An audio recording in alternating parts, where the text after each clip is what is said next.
उत्पल वल्लभ जी, वो लोग, वो वोटर्स जो परिवर्तन के इच्छुक थे, वो वोटर्स जो युवा हैं, वो वोटर्स जिनके मन में एस्पिरेशंस हैं, उन्होंने आरजेडी को ना चुनकर, तेजस्वी यादव को ना चुनकर प्रशांत किशोर को चुना है। एक लिटमस टेस्ट तो ये सबके लिए था सर।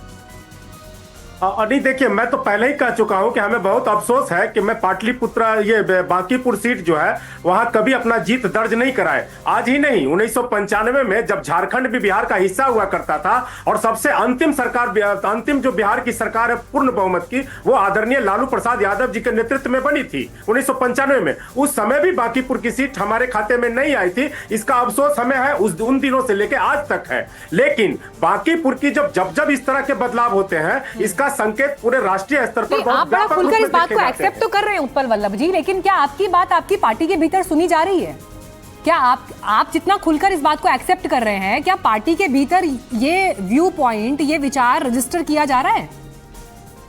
नहीं, बिल्कुल बिल्कुल बिल्कुल, पार्टी भी इस बात को लेकर चिंतित है। जिस रूप में मैं कह रहा हूं, पार्टी के नेता भी उसी रूप में इसको चिंता के रूप में देख रहे हैं कि जिस समय, उस समय से लेकर आज तक, मैं तो कह रहा हूं, सीधे तौर पे कह रहा हूं कि सबसे ज्यादा स्वर्णिम काल जब हमारा था, अंतिम सरकार में कह रहा हूं पूर्ण बहुमत की बिहार में जो बनी है, वो आदरणीय लालू प्रसाद यादव जी के नेतृत्व में 1995 में बनी है, और उस समय भी यह सीट हमारे खाते में नहीं आई है। मैं वहां से इसको जोड़ के देख रहा हूं। उसके अलावे जब बिहार, भारत की राजनीति पे जब बदलाव हुआ है, बांकीपुर के लोगों ने किया है, तब निर्दलीय रामानंद यादव जी को लिया है 1985 में, 1995, 1990 में आदरणीय शरद जी ने, जब हमारी पार्टी जनता दल हुआ करता था और शरद यादव जी अध्यक्ष थे, शरद यादव जी ने रामकृपाल जी को वहां उम्मीदवार बनाया, बावजूद वहां निर्दलीय विधायक जीते थे। तो बांकीपुर की जनता हमेशा से इस तरह का बदलाव करने के लिए जानी जाती है, और बांकीपुर की जनता जब बदलाव देती है तो देश में बदलाव हो जाता है। मैं ये कहना चाहता हूं आपको। ठीक है समीर जी, एक सवाल का जवाब आपसे और लूंगी, फिर तारिक अनवर जी के पास जाऊंगी। महागठबंधन की हम बार बार बात तो कर रहे हैं, लेकिन जो प्रमुख चेहरे इस वक्त बीजेपी के विपक्ष में खड़े दिखाई देते हैं, उसमें अखिलेश यादव का चेहरा प्रमुखता से दिखता है। ममता बनर्जी अपना गढ़ हार चुकी हैं, तेजस्वी यादव हैं। इन सबके बीच प्रशांत किशोर की मौजूदगी के मायने अब क्या होंगे, अब जबकि उनके पास उनकी अपनी एक सीट है?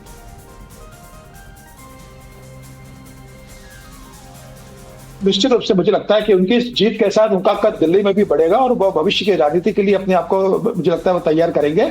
और ये बात तय है कि बिहार की राजनीति में जो अगले चुनाव होंगे वो प्रशांत किशोर बनाम भारतीय जनता पार्टी होंगे, जन स्वराज बनाम भारतीय जनता पार्टी होंगे। तेजस्वी यादव और कांग्रेस या ओवैसी या कोई इधर लगभग अब साफ हो जाएंगे कि जन स्वराज को जो एमवाय समीकरण है उसका भी वोट मिलेगा, उनको ब्राह्मणों का, बाकी लोगों का वोट मिलेगा। बिहार की राजनीति में अब प्रशांत किशोर विपक्ष से सबसे बड़ा नेता बनेंगे। भले अभी तेजस्वी है, लेकिन आने वाले समय में तेजस्वी साफ होंगे, प्रशांत किशोर भारतीय जनता पार्टी से चुनाव लड़ेंगे, और दिल्ली में मुझे लगता है प्रशांत किशोर अगला कदम बढ़ाएंगे। वो पार्टी का विस्तार करने की कोशिश करेंगे। भारतीय जनता पार्टी को 2029 के लोकसभा चुनाव में कैसे घेरना है, उसके रणनीतिकार बन सकते हैं। और प्रशांत किशोर का कद निश्चित रूप से बढ़ेगा। वो विधानसभा में अकेले विधायक होंगे, लेकिन वो अकेले विधायक की गूंज मुझे लगता है पूरे देश में सुनाई देगी। और पढ़े लिखे आदमी, ये बोलते हैं, अच्छा ईमानदार है, उनके ऊपर कोई दाग नहीं है करप्शन का, तो मुझे लगता है कि उनकी बात को जनता गंभीरता से लेगी।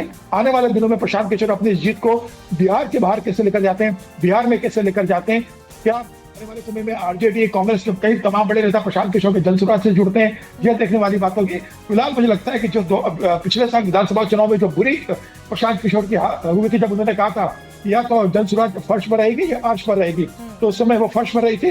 अब मुझे लगता है कि वो वापस अर्श पर जाने का समय आ गया। प्रशांत किशोर चुनाव लड़े होते तो फर्क दिखाई देता 2025 के विधानसभा चुनाव नतीजों में? बेहतर स्थिति होती क्या जन स्वराज की? मुझे लगता है बेहतर प्रदर्शन होता और काफी फर्क पड़ता अगर प्रशांत किशोर चुनाव लड़ते। लेकिन ये भी बात ठीक है कि नई पार्टी के लिए एक नेता को अपने सभी सीटों पर चुनाव प्रचार करना था। वो एक सीट से बनना नहीं चाहते थे, शायद उससे उन्होंने चुनाव नहीं लड़ा। लेकिन मुझे लगता है ये बड़ी जीत है, उस चुनाव से बड़ी जीत हो। उस समय अगर जीत जाते तो मुझे लगता है आज चुनाव वो लड़ते नहीं, लेकिन मुझे लगता है अच्छा वो उस समय चुनाव लड़े। आज बांकीपुर से जीत कर उन्होंने एक बहुत बड़ा संदेश बिहार की जनता को दिया है।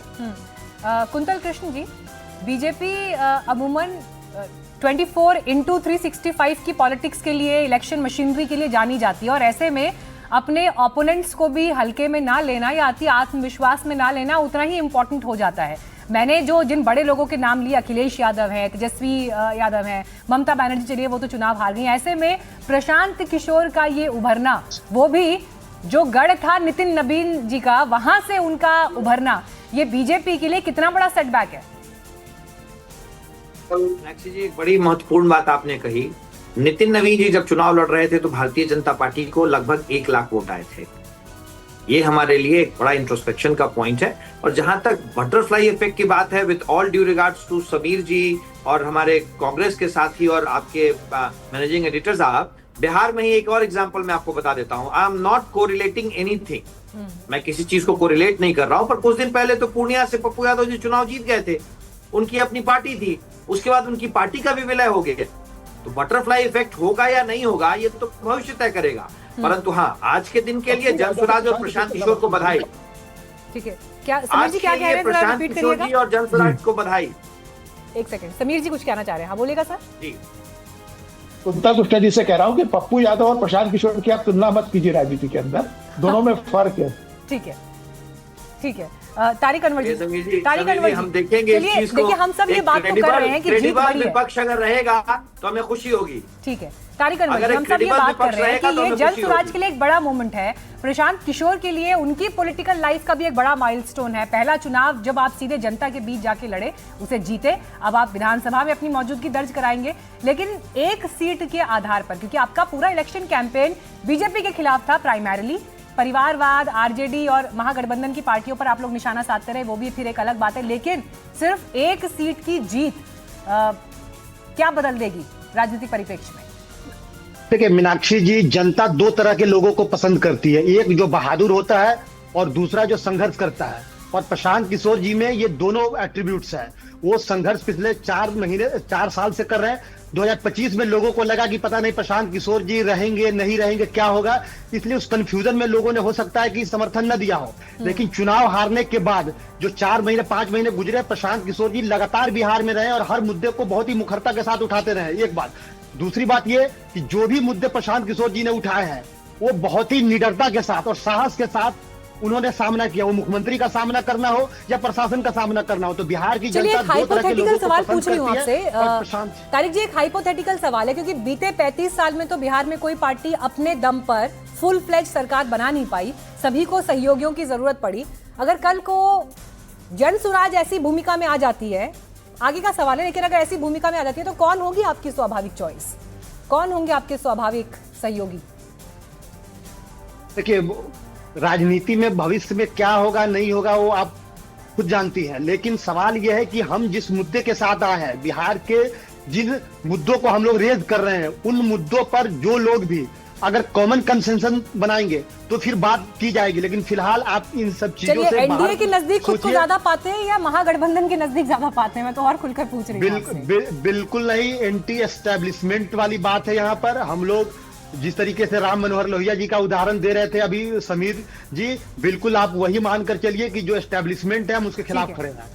ठीक है नीरज जी, हालांकि अभी बीते वक्त में ऑपोजिशन की पार्टीज के बीच में जिस तरह की टूट देखने को मिली है, जो परिस्थितियां देखने को मिली हैं, उन सब के बीच अगर एक और चेहरा मजबूत हो रहा है तो ये कलेक्टिव ऑपोजिशन के लिए तो अच्छी बात होनी चाहिए, लेकिन इंडिविजुअल स्टेक्स इतने प्रभावित हो रहे हैं तो ये भी कितना दिल कौन किसके लिए खोल पाएगा सवाल है। मीनाक्षी जी, आज का रिजल्ट तो देखिए डेमोक्रेसी के लिए बहुत मजबूती का सिग्नल है। जहां तक बात रही कि बाकी जगह टूट हो रही है, उसमें तो सत्ता पक्ष का क्या रोल है उस पर तो मैं कुछ नहीं कहूंगा। डेमोक्रेसी की बात बता रहे हैं, ईवीएम पर विश्वास बरकरार है ना सबका। मीनाक्षी जी, वो तो प्रशांत ने चुनाव के दौरान भी कहा था कि इस मार्जिन को 50,000 के पास रखिएगा, नहीं तो ये चुरा लेंगे। और प्रशांत तो इनके इकोसिस्टम में इलेक्शन मैनेजमेंट करके आए थे, तो उन्होंने इस बात को इंश्योर किया कि अगर गड़बड़ी करेंगे भी तो उसको रोक लिया जाएगा, और ये हमने भी इंश्योर किया लोकसभा में। लेकिन होता क्या है कि कई बार ये जो छोटे चुनाव है ना, मैं जो बटरफ्लाई इफेक्ट आपको कह रहा था, जो कुंतल भाई फिक्सेट हो गए, इस छोटे चुनाव में ना तो मीडिया वो माहौल बनाता है जिससे बीजेपी को चोरी करने का मौका मिले, ना इलेक्शन कमीशन को मौका मिले। इस बार क्योंकि ये लेवल प्लेइंग फील्ड पे एक चुनाव हो रहा था, उसमें दिख गया कि अपने गढ़ में बीजेपी अपने बूथ नहीं बचा पाई। अब आप सोच लीजिए कि पूरे देश में इनका क्या हाल है। जिस दिन ये माहौल बनाना, ये जो एक्स्ट्रा कॉन्स्टिट्यूशनल मैंडेट लेकर आप कह रहे हैं कि जहां पर मुख्यमंत्री सम्राट चौधरी जाके यात्रा कर रहे हैं, जहां पर रविशंकर प्रसाद जा रहे हैं, जहां पर नितिन नवीन खुद जा रहे हैं, जहां पर गिरिराज सिंह जा रहे हैं, आप कह रहे हैं कि बीजेपी उस सीट के लिए गंभीर नहीं है या ये उनके लिए उतनी इंपॉर्टेंट नहीं है? मीनाक्षी जी, आप अपने फील्ड रिपोर्टर से पूछिए, कुंतल जी जवाब नहीं दे पाएंगे। इस चुनाव के दौरान नितिन नवीन सम्राट चौधरी और अमित शाह, इन तीनों के बीच में क्या बात हुई? क्या कैंडिडेट बदलने के पीछे इन तीनों के टकराव की वजह थी? और क्या ये जो हार का जो मार्जिन बढ़ता जा रहा है हर सेकंड के साथ, क्या उसमें अमित शाह का कोई रोल है? क्या उसमें सम्राट चौधरी का कोई रोल है? क्योंकि उन लोगों को, नितिन नवीन को ये समझाना था कि भैया राष्ट्रीय अध्यक्ष हो गए हो, लेकिन पार्टी के सर्वे सर्वा नहीं हो। इस बात का जवाब कुंतल फील्ड कृष्णा रिपोर्टर जी, से लीजिएगा, क्या बीजेपी वाले तो नहीं बता बीजेपी के पाएंगे। भीतर सब कुछ ठीक नहीं है? नीरज जी का ये बड़ा आरोप है आप पर, और इस एक सीट ने उन दरारों को सतह पर ला दिया है। मीनाक्षी जी, अब मैं क्या कहूं, एक पुरानी कहावत याद आ रही है, बेगानी शादी में अब्दुल्ला दीवाना।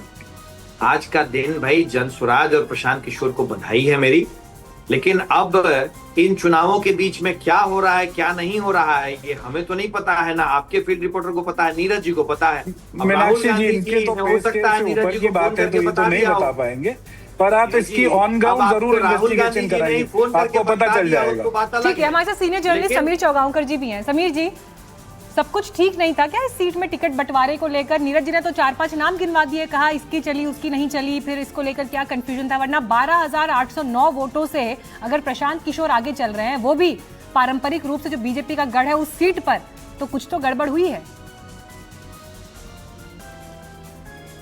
देखिए जी, मीनाक्षी जी, मेरे को लगता है कि भारतीय जनता पार्टी में संगठन ज्यादा चुनाव लड़ता है, व्यक्ति केंद्रित चुनाव बहुत कम होता है भारतीय जनता पार्टी के अंदर।